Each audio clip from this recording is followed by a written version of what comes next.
अस्सलाम वालेकुम students, I am Laiba Shakeel. I am here with a new video. इससे पहले इंग्लिश के तमाम क्वेश्चन की प्रेजेंटेशन में सिखा चुकी हूँ। आज मैं 9th क्लास के स्टूडेंट्स के लिए कंप्लीट इंग्लिश पेपर प्रेजेंटेशन पे वीडियो लेके आई हूँ, ताकि स्टूडेंट्स को आइडिया हो जाए कि किस तरीके से उन्होंने इंग्लिश का पेपर अटेम्प्ट करना है। 10th और इंटर के स्टूडेंट्स भी अगर चाहें तो इस प्रेजेंटेशन को फॉलो कर सकते हैं, क्योंकि बहुत से क्वेश्चन इस प्रेजेंटेशन में ऐसे हैं जो कि तमाम क्लासेस में कॉमन। अच्छा, तमाम क्वेश्चन में मैं मार्क्स डिवीजन के साथ टाइम मैनेज करना सिखाऊंगी, तो आपने वीडियो को स्किप नहीं करना और वीडियो को लास्ट तक पूरा देखना है। अच्छा, इंग्लिश के पेपर को अटेम्प्ट करने के लिए आपके पास 2 hours 40 मिनट होते हैं, और ये बहुत ज़्यादा टाइम है इंग्लिश के पेपर की लेंथ के अकॉर्डिंग। सो आपने जो बाकी टाइम बचेगा उसको अच्छी प्रेजेंटेशन के लिए यूज़ करना है। तो चलिए स्टार्ट करते हैं इस वीडियो को। अच्छा, मैंने आप लोगों को पहले भी बताया था कि बोर्ड एग्जाम में जो आंसर बुक गिवन होती है उस पर ऑलरेडी लाइंस लगी हुई होती हैं, आपको दोबारा से लाइंस लगाने की ज़रूरत नहीं है। लेकिन अगर आप फिर भी लाइंस लगाना चाहते हैं तो इसके लिए आपने डबल कटेड 605 मार्कर यूज़ करना है। अच्छा, इस प्रेजेंटेशन के लिए मैं 605 और 604 मार्कर यूज़ करूँगी। तो मैंने पहले भी बताया हुआ है कि 605 मार्कर मेन हेडिंग के लिए आपने यूज़ करना है और 604 मार्कर से सब हेडिंग्स देनी है। तो यहाँ मैंने सबसे पहले 605 ब्लैक मार्कर के साथ इंग्लिश पेपर प्रेजेंटेशन की हेडिंग दी है। आपको पेपर में ये हेडिंग देने की ज़रूरत नहीं है, क्योंकि चेकर को ऑलरेडी पता होता है कि वो कौन सा पेपर चेक कर रहा है। इसके बाद आप देख सकते होंगे मैंने सेक्शन बी की हेडिंग 605 ब्लू मार्कर के साथ दी हुई है। अच्छा, अब आपने हैंड राइटिंग देख के परेशान नहीं होना, आप अपनी सिंपल हैंड राइटिंग के साथ भी इस प्रेजेंटेशन को फॉलो कर सकते हैं। अच्छा, इसके बाद क्वेश्चन नंबर की हेडिंग मैंने नहीं दी, क्योंकि यहाँ पे ऑलरेडी बहुत ज़्यादा हेडिंग हो गई थी। लेकिन चूँकि पेपर में आप इंग्लिश पेपर प्रेजेंटेशन की हेडिंग नहीं देंगे, तो वहाँ पे आपने सेक्शन बी के बाद सबसे पहले क्वेश्चन नंबर 2 की हेडिंग देनी है, जो कि शॉर्ट क्वेश्चन का होता है। अच्छा, इसके बाद आपने शॉर्ट क्वेश्चन कितने अटैम्प्ट करने हैं ये बोर्ड टू बोर्ड डिफरेंट होता है। किसी बोर्ड में आपको 5 क्वेश्चन अटैम्प्ट करने होते हैं और कहीं पे 6। अच्छा, अगर मैं केपी के बोर्ड की बात करूं तो यहाँ 6 शॉर्ट क्वेश्चन अटैम्प्ट करने होते हैं, जिनके टोटल 18 मार्क्स होते हैं और इनको आपने 30 मिनट्स में कंप्लीट करना होता है। अच्छा, अब आप शॉर्ट क्वेश्चन को अटैम्प्ट कैसे करेंगे वो देखते हैं। तो सबसे पहले आपने वही शॉर्ट क्वेश्चन अटैम्प्ट करना है जो आपको सबसे अच्छा आता हो। आप यहाँ पे देख सकते हैं मैंने इसके लिए पार्ट 1 की हेडिंग दी, इसके लिए मैंने 604 मार्कर यूज़ किया है। अच्छा, पार्ट 1 के गिर्द आप लाइंस देख सकते होंगे। इंग्लिश के पेपर में काफ़ी ज़्यादा टाइम होता है, सो आप आसानी से ये लाइंस लगा सकते हैं। और इन लाइंस को आपने स्टार्ट में नहीं लगाना, जब आपका पेपर सारा कंप्लीट हो जाएगा उसके बाद आपने इन लाइंस पे आना है। अच्छा, इसके बाद जो क्वेश्चन में हेडिंग बन रही थी मैंने वो दी। मेन हेडिंग चाहे जितनी बड़ी भी क्यों ना हो, मैं उसको 605 मार्कर से ही देती हूँ। अच्छा, इसके बाद मैंने पेन से लिखना स्टार्ट किया है, और यहाँ जो कोई भी इंपॉर्टेंट पॉइंट आ रहा था उसको मैंने मार्कर से हाईलाइट किया है। अगर आपको मार्कर से लिखना नहीं आता तो आप सेम ये हाईलाइटिंग पॉइंटर के साथ भी कर सकते हैं। एक पैराग्राफ में आपने ज़्यादा से ज़्यादा 2-3 लफ्ज़ों को ही हाईलाइट करना है। तो इस तरीके से आपने सारे शॉर्ट क्वेश्चन अटेम्प्ट करने हैं। इंग्लिश में शॉर्ट क्वेश्चन कुछ ऐसे भी होते हैं जो बहुत ज़्यादा शॉर्ट होते हैं, तो वहाँ पे आपने हेडिंग नहीं देनी, बल्कि किसी इंपॉर्टेंट पॉइंट को हाईलाइट कर देना है मार्कर से। अच्छा, अब नेक्स्ट चलते हैं। इस पेज पे मैंने पैसेज क्वेश्चंस के जो आंसर होते हैं वो लिखना सिखाए हुए हैं। मतलब जो पैराग्राफ गिवन होता है और उसमें से आंसर देख के लिखने होते हैं, ये उनका तरीका है। तो इनके केपी के बोर्ड में 5 मार्क्स होते हैं और इनको अपने मैक्सिमम 15 मिनट्स में कंप्लीट करना होता है। तो पैटर्न देखिए आप। सबसे पहले मैंने यहाँ पे क्वेश्चन नंबर 3 की हेडिंग 605 ब्लू मार्कर के साथ दी, और इसके बाद पार्ट 1 की हेडिंग मैंने 604 मार्कर के साथ दी है। अब एक लाइन का ये क्वेश्चन होता है, सो यहाँ जो भी इंपॉर्टेंट पॉइंट आया आपने उसको हाईलाइट कर देना है और कोई भी हेडिंग नहीं बनानी। अब देखिए मैंने सारे क्वेश्चन इसी तरीके से अटेम्प्ट किए हैं, और एक बात आप नोट कर रही होंगे, मैंने यहाँ पे हर क्वेश्चन के बाद एंडिंग लाइन नहीं लगाई, क्योंकि ये पार्ट के गिर्द जो मैंने लाइंस लगाई है ना, ये किस्म की एंडिंग लाइंस ही हैं। अगर मैं यहाँ पे लाइंस लगाती ना तो ये काम बहुत ज़्यादा रफ लगना था। सो आपने देख लेना है, अगर कहीं पे आपको लग रहा हो कि आप लाइंस लगाएंगे और आपका काम नीट नहीं लगेगा, तो वहाँ आपने लाइंस नहीं लगानी। अच्छा, नेक्स्ट क्वेश्चन में स्टेंजा की पैराफ्रेज लिखनी थी। इसके टोटल 5 मार्क्स होते हैं और आपने इसको 15 मिनट्स में कंप्लीट करना होता है। चलिए अब इसको लिखने का पैटर्न देखते हैं। यहाँ मैंने क्वेश्चन 2 की हेडिंग 605 ब्लू मार्कर के साथ दी। इसके बाद स्टेंजा की हेडिंग मैंने 605 ब्लैक मार्कर के साथ दी है।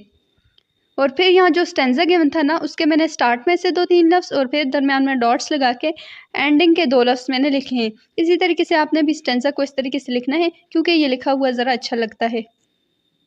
इसके बाद रेफरेंस लिखना होता है। रेफरेंस लिखते हुए आपने बिल्कुल भी मिस्टेक नहीं करनी। पोएम का नेम तो आपको गिवन होता है, बस एक पोइट का नेम होता है जो कि आपने बिल्कुल ठीक लिखना होता है। इसको लिखने का आप पैटर्न देख लें। मैंने यहाँ पे पोएम के नेम को और पोइट के नेम को हाईलाइट किया है 604 ब्लू मार्कर के साथ। पैराफ्रेज लिखनी होती है, इसलिए मैंने पैराफ्रेज की हेडिंग दी है। अच्छा, अब ये जितने भी क्वेश्चन हैं, इन तमाम क्वेश्चन पे डिटेल में वीडियोस चैनल पे मौजूद हैं। सो अगर आप जानना चाह रहे हैं कि अच्छी पैराफ्रेज आप कैसे लिखेंगे, सो आप वहाँ से देख सकते हैं। उस प्लेलिस्ट का लिंक मैं इस वीडियो के डिस्क्रिप्शन बॉक्स में दे दूंगी, आप लोग वहाँ से जाके देख सकते हैं। अच्छा, पैराफ्रेज की अब आप लेंथ कितनी रखेंगे ये डिपेंड करता है स्टेंजा के ऊपर, लेकिन नॉर्मली 4 to 8 लाइन्स एनफ होती हैं। और ये आपने टू द पॉइंट लिखना होता है, बिल्कुल जो स्टेंजा में गिवन है सेम वही लिखना है। अच्छा, नेक्स्ट मैंने यहाँ पे एक्सप्लेनेशन लिखी हुई है। एक्सप्लेनेशन काफ़ी लेंथी होती है, लेकिन ये 9th क्लास के स्टूडेंट्स के लिए नहीं है, बल्कि ये 11th और 12th क्लास के स्टूडेंट्स के लिए है। और मैंने ये वीडियो ओवरऑल तमाम क्लासेस के स्टूडेंट्स के लिए शेयर की थी, इसलिए मैंने यहाँ पे ये भी लिखा हुआ है। तो 9th क्लास के स्टूडेंट्स ने एक्सप्लेनेशन को स्किप कर देना है। अच्छा, नेक्स्ट क्वेश्चन 4 में मैंने उन क्वेश्चन के आंसर लिखना सिखाए हुए हैं जो कि स्टेंजा में से देख के लिखने होते हैं। ये प्रेजेंटेशन के पीके बोर्ड के अकॉर्डिंग है। सो अगर आप लोग पंजाब या किसी भी और बोर्ड से हैं तो हो सकता है आपके पेपर में ये क्वेश्चन ना हो, लेकिन मोस्टली पेपर में इसी टाइप के क्वेश्चंस होते हैं। सो अगर आपके बोर्ड में कोई क्वेश्चन डिफरेंट है और उसको मैंने इस वीडियो में शेयर ना किया हुआ तो आपने कमेंट बॉक्स में बताना है, इंशाल्लाह नेक्स्ट वीडियो में उस पर बनाऊंगी। तो इन क्वेश्चन के टोटल 8 मार्क्स होते हैं और इनको भी आपने 15 मिनट्स में कंप्लीट करना होता है। लिखने का पैटर्न भी इनका वही है। पहले मैंने 605 ब्लू मार्कर के साथ क्वेश्चन 4 की हेडिंग दी, इसके बाद पार्ट 1 की हेडिंग मैंने 604 मार्कर के साथ दी।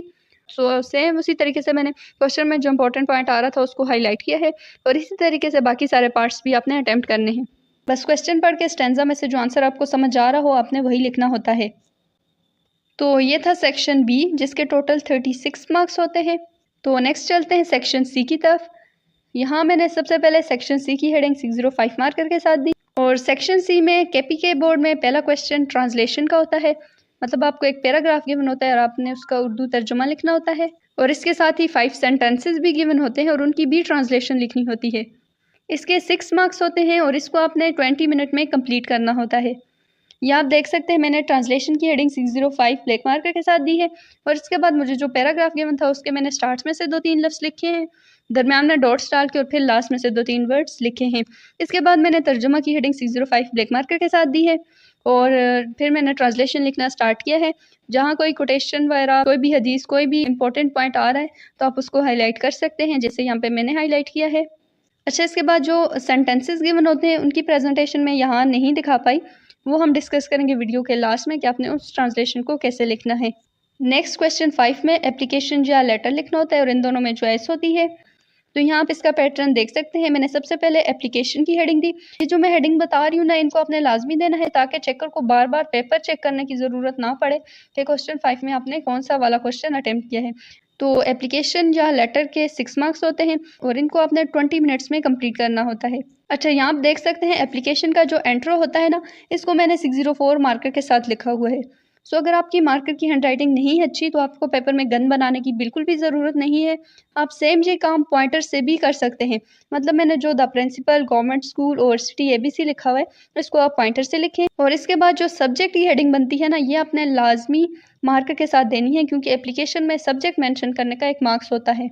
अच्छा, इसके बाद जो सब्जेक्ट था ना एप्लीकेशन का, उसको मैंने 605 मार्कर के साथ ही लिखा हुआ है, जो कि यहाँ पे बिल्कुल भी अच्छा नहीं लग रहा। सो मैं आपको यही सजेस्ट करूँगी कि आप इसको भी पॉइंटर के साथ लिखें या फिर ब्लू पेन के साथ लिखें। और इसके नीचे आप देख सकते हैं लगी हुई लाइंस भी बिल्कुल अच्छी नहीं लग रही। सो आपने ये बात पहले से नोट करनी है, क्या है आप लाइंस लगाएंगे तो आपका काम गंदा तो नहीं लगेगा। अगेन रिस्पेक्टेड सर या रिस्पेक्टेड मैडम है तो उसको मैंने यहाँ पे मार्कर के साथ लिखा हुआ है। इसके बाद एप्लीकेशन की बॉडी आ जाती है, जिसको आपने मैक्सिमम 2 पैराग्राफ्स में लिखना होता है। लास्ट में मैंने एप्लीकेशन की एंडिंग भी मार्कर से लिखा हुआ है। अगेन मैं आपको बोलूँगी कि अगर आपको लिखना नहीं आता मार्कर के साथ तो आप इसको पॉइंटर से लिखें। अच्छा, नेक्स्ट क्वेश्चन लेटर राइटिंग पे था। सो लेटर और एप्लीकेशन का क्वेश्चन नंबर जो होता है वो सेम ही होता है। अच्छा, एक और बात जो आप यहाँ पे नोट कर रहे होंगे वो ये कि आप यहाँ पे देखें, मैंने लेटर राइटिंग जो है वो कैपिटल अल्फ़ाबेट्स में लिखा है, और जो मैंने एप्लीकेशन लिखा हुआ है ये मैंने स्मॉल अल्फ़ाबेट्स में लिखा है। आई नो लिखे हुए दोनों अच्छे लग रहे हैं, बट मैं सजेस्ट करूंगी कि इस टाइप की मेन हेडिंग आप कैपिटल अल्फ़ाबेट्स में ही दें, जैसे मैंने लेटर राइटिंग लिखा हुआ है।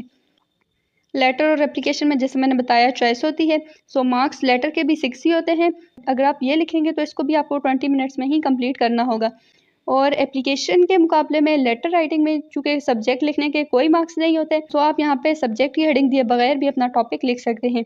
और इसी तरीके से मैंने same examination hall, city, ABC और डेट जो है वो इनको मैंने मार्कर के साथ लिखा हुआ है। इसके बाद आप जिसको भी लेटर लिख रहे हैं उसके साथ अपना रिलेशन बताना है। अगेन लेटर की बॉडी को भी आपने 2 पैराग्राफ्स में कंप्लीट करना है और इसका भी एंडिंग जो है वो आपने वैसे ही करनी है जैसे कि एप्लीकेशन की थी। Next question 7 is on story writing. इसके भी 6 मार्क्स होते हैं और आपने इसको भी 20 मिनट्स में ही कंप्लीट करना है। सो यहाँ पे स्टोरी की हेडिंग भी मैंने 605 मार्कर के साथ दी हुई है। सो स्टोरी की हेडिंग को भी आपने कैपिटल अल्फ़ाबेट्स में लिखना है और इसके बाद यहाँ पे आप देख सकते हैं स्टोरी का जो भी टॉपिक था उसको मैंने 604 ब्लू मार्कर के साथ इसके साथ ही मेंशन किया है।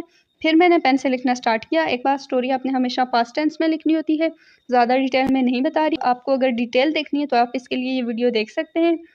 और अगेन स्टोरी में भी अगर कोई इंपॉर्टेंट कोटेशन आ रही है या कोई भी इंपॉर्टेंट पॉइंट आ रहा है तो उसको आपने 604 मार्कर के साथ हाईलाइट करना है। और लास्ट पे आप देखें इसका मोरल मैंने कैसे लिखा है। मोरल की हेडिंग मैंने 605 मार्कर के साथ दी है और इसका जो मोरल था जिसको आपने इन्वर्टेड कॉमास में लिखना है। अच्छा, लास्ट क्वेश्चन नंबर 8 होता है ट्रांसलेशन का ही। इसके भी 6 मार्क्स होते हैं और इसको भी 15 मिनट्स में ही कंप्लीट करना होता है। अच्छा, यहाँ पे जो ट्रांसलेशन गिवन होती है ना ये उर्दू में होती है, आपने उर्दू की इंग्लिश लिखनी होती है। जबकि जो क्वेश्चन हमने लास्ट में देखा था क्वेश्चन 4, वहाँ पे आपको इंग्लिश गिवन होती है और आपने इंग्लिश की उर्दू लिखनी होती है, लेकिन इनको लिखने का पैटर्न ऑलमोस्ट सेम ही है। अब यहाँ पे देखें जैसे मैंने उर्दू गिवन थी तो उसको मैंने 604 मार्कर के साथ लिखा है और जो मुझे मतलब इसकी ट्रांसलेशन लिखनी थी उसको मैंने यहाँ पे पेन से लिखा है।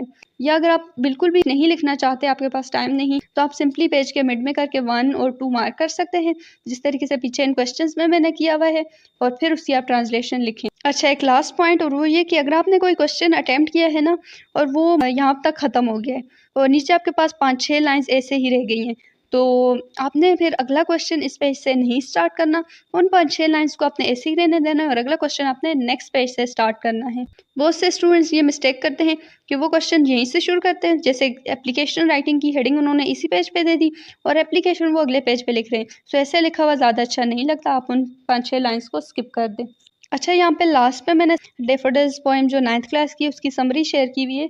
ये समरी पंजाब बोर्ड के स्टूडेंट्स के लिए है। इससे पहले KPK बोर्ड में 9th-10th क्लास में सब पोएम्स की समरी नहीं आई।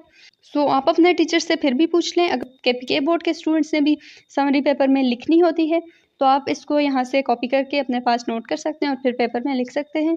सो इंग्लिश का पेपर जब कंप्लीट हो जाए आपका तो आपने लास्ट में एंडिंग लाइन्स लगानी है, मतलब क्वेश्चन के आखिर पे जो लाइन्स होती हैं आपने वो लगानी है।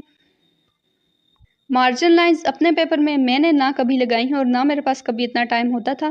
खैर इंग्लिश के पेपर में चूँकि टाइम काफ़ी ज़्यादा होता है, सो अगर आप लगाना चाहते हैं तो आप लगा लें। इसके लिए आप डबल कटेड 605 मार्कर यूज़ करें, जो कि मैंने अपनी इस वीडियो में कट करना सिखाया हुआ है। मिलेंगे नई वीडियो में, तब तक के लिए अल्लाह हाफिज़।